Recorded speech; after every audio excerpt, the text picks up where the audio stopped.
Paz e bem, meus irmãos e minhas irmãs. Estamos na quinta-feira da sexta semana da Páscoa, dia 29 de maio. Hoje o nosso evangelho é retirado do livro de João, capítulo 16, versículos de 16 a 20. Naquele tempo, disse Jesus a seus discípulos: um pouco de tempo e ainda me vereis, e um pouco mais de tempo e não me vereis mais. Os discípulos ficaram muito preocupados e entristecidos e começaram a perguntar entre si o que significava aquela palavra. Um pouco de tempo ainda e me vereis, e um pouco de tempo e não me vereis mais, e vou para o Pai. O que significa esta palavra? Eles não compreendiam o que Jesus queria dizer.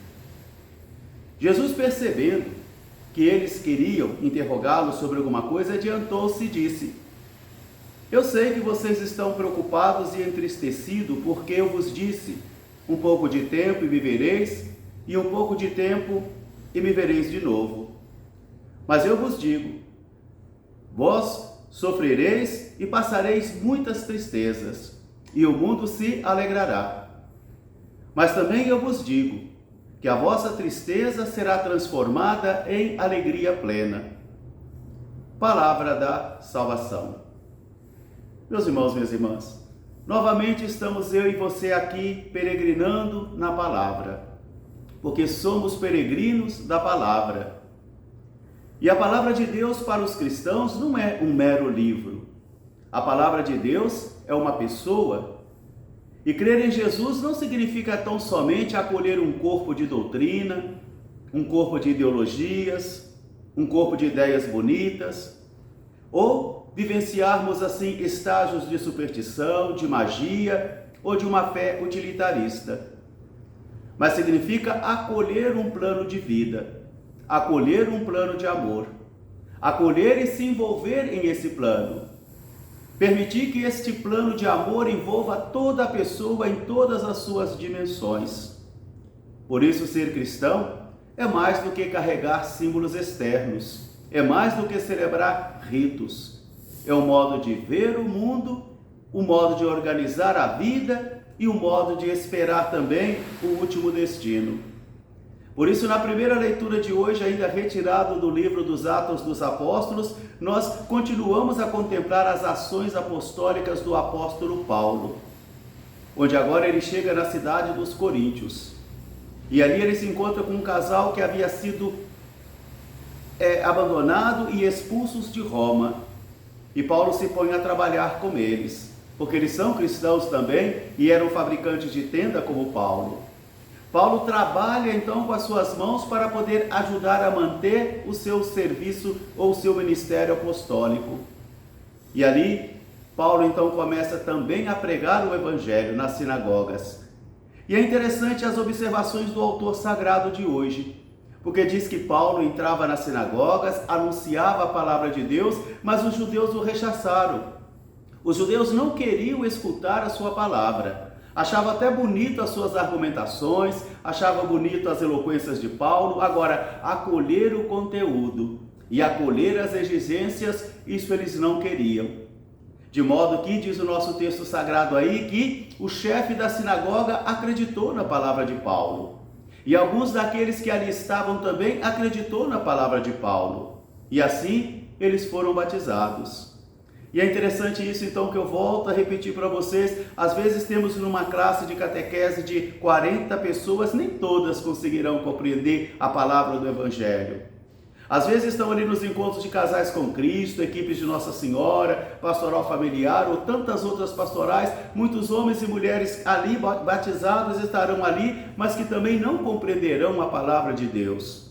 Eles leem materialmente a palavra. E para eles, Jesus é mais um vulto da história, é mais um fundador de religião, é um homem bom, é um revolucionário, é alguém que está ali para satisfazer todas as suas necessidades básicas, mas não é o Senhor. Não é aquele a quem ele coloca toda a sua confiança e toda a sua esperança. O que nós vamos agora compreender no Evangelho de hoje, onde Jesus está se despedindo dos seus discípulos e começa a dizer-lhes: um pouco de tempo ainda e me vereis, e um pouco mais de tempo e me vereis de novo. Porém, eles não tinham a maturidade espiritual para compreender esta palavra. Suas inteligências e seus corações ainda não tinham sido iluminados pela força do Espírito. Porque enquanto o Espírito não chega para iluminar o nosso entendimento e nos dar essa sabedoria do alto, nós não compreendemos a palavra de Jesus. Compreendemos sim na sua materialidade. Compreendemos sim, às vezes doutrinariamente, mas não compreendemos esse mistério de Jesus de Nazaré. Por isso os discípulos também ficaram perdidos, entristecidos e começaram a perguntar entre si: o que é que ele quer dizer com isto? Um pouco de tempo e me vereis, um outro pouco de tempo e me vereis de novo, e eu vou para a casa do Pai. E o autor sagrado ressalta: eles não conseguiam compreender a palavra de Jesus, como ainda hoje muitos não conseguem compreender esta palavra. Muitos de nós não conseguimos compreender esta palavra porque nos falta esta maturidade espiritual. Nos falta esse toque ou esta iluminação do Espírito do Senhor que faz com que eu e você compreendamos a palavra. E isso será permanecendo com o Senhor. Isso será suplicando o Espírito do Senhor. Isso será mantendo-se firme no caminho do Senhor. Pouco a pouco as coisas vão se desvelando. Pouco a pouco o mistério de Deus vai sendo manifestado para mim e para você, porque não depende dos meus estudos acadêmicos somente. Depende mais da graça de Deus.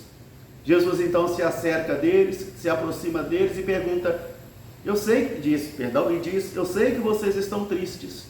Eu sei que vocês estão em dúvida, porque eu havia dito para vocês: um pouco ainda de tempo e me vereis, e um pouco mais de tempo e me vereis de novo.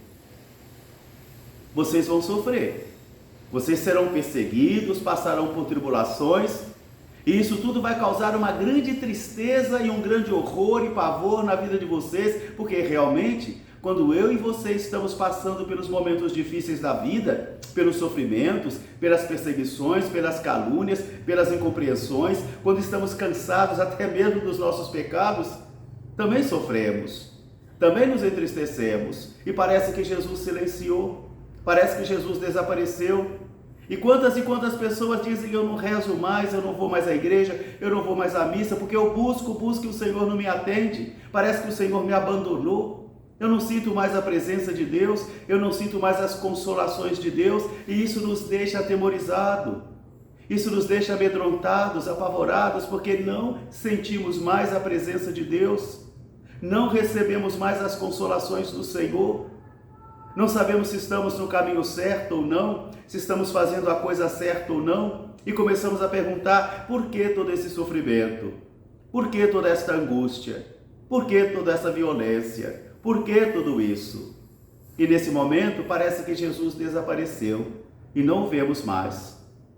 Mas passado esta noite, essa noite escura da vida, essa noite escura espiritual, quando novamente, se formos fiéis ao Senhor e conseguimos enxergá-lo de novo, senti-lo de novo, então aí sim, aí o vemos de novo. E ele diz: e a vossa tristeza se transformará em alegria, porque nesse momento experimentamos a glória de Jesus, nesse momento experimentamos a glória de Deus, e nesse momento podemos dizer: se o Senhor não estivesse conosco, eu teria perecido. Que o Senhor seja a sua força, que o Senhor seja a sua esperança e que o Senhor também seja a sua caridade.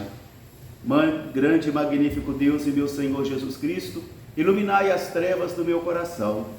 Dai-me fé reta, esperança certa, caridade perfeita, sentido, Senhor, e conhecimento, para que eu possa cumprir com verdade e com força o vosso santo desejo, a vossa santa vontade. Amém. Um grande fraterno abraço para todos, paz e bem. Até amanhã, se Deus quiser. Seráfico Pai São Francisco, rogai por nós. Paz e bem.